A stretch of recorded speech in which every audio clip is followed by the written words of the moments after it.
मेरे सभी परम आदरणीय अन्नदाता धरती पुत्र किसान साथियों को सादर जवल राम। सम्मानित साथियों,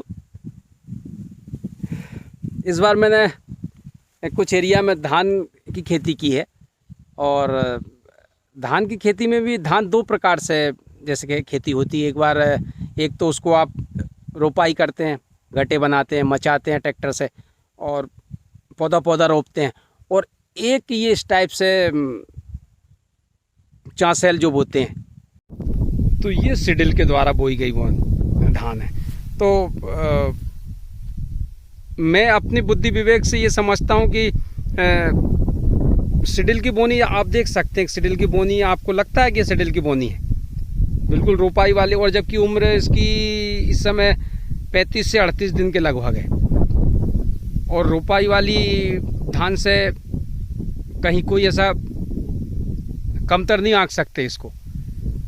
और आप देख सकते हैं ये लेबर चल रहे हैं इसमें धान निंदाई में, और उम्र इसकी हो गई है 35 से 38 दिन के बीच में, और इसकी ग्रोथ बहुत शानदार है।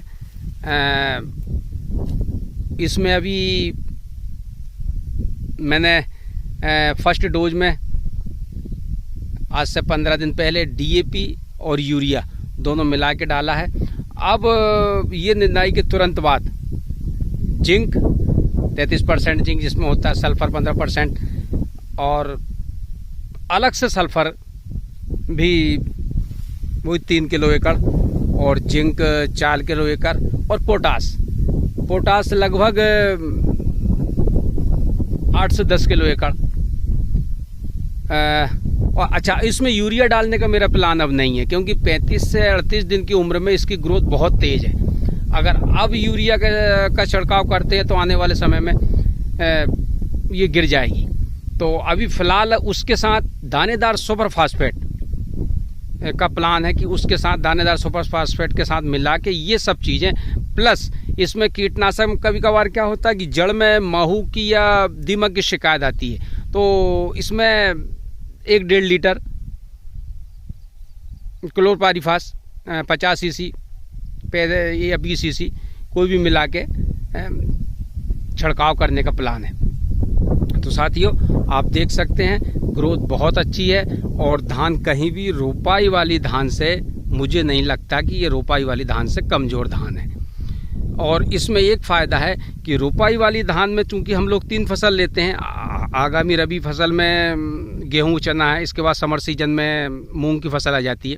तो अगर गट्टे वाली धान हम लगाते तो अगली दो फसलों पे उसका असर हमें मुझे तो साफ दिखता है कि अगली 2 फसल 19 ही रहती, उतनी अच्छी नहीं होती।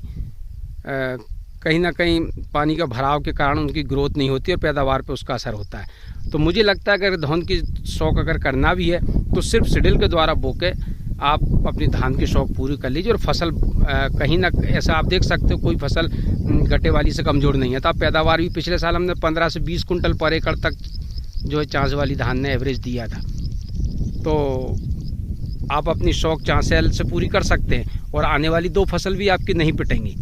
तो मेरे सम्मानित साथियों, मेरी सलाह यही है कि अगर आप अगली 2 फसल भी लेते हैं, मूंग की और गेहूं की या चने की, तो उसको चांसेल में आप हाथ आजमा के देख सकते हैं। ठीक है साथियों, फिर आने वाले समय में अन्य फसल की ऐसी टूटी फूटी जानकारी के साथ फिर से मिलूंगा। तब तक के लिए सादर।